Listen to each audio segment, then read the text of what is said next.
let's be honest, the cost of inaction is a bit of an unknown quantity.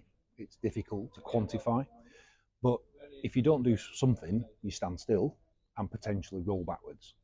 And what I mean by that is, if you do something the same way all the time, as the business gets busier, but you don't have the procedures and processes in place to carry on in an efficient way, you need more people to do the process, and that becomes a very costly exercise, particularly if you've got to take on board new staff, national insurance costs, etc., etc. So one way of looking at it is the risk is that you've got to invest more in the support services of the existing processes to keep them working. So when looking at change,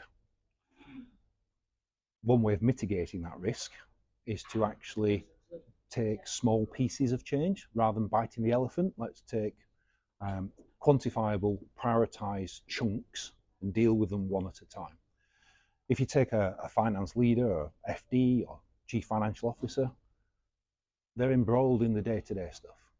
There's no time for strategic planning, so we just carry on doing things we do the same way.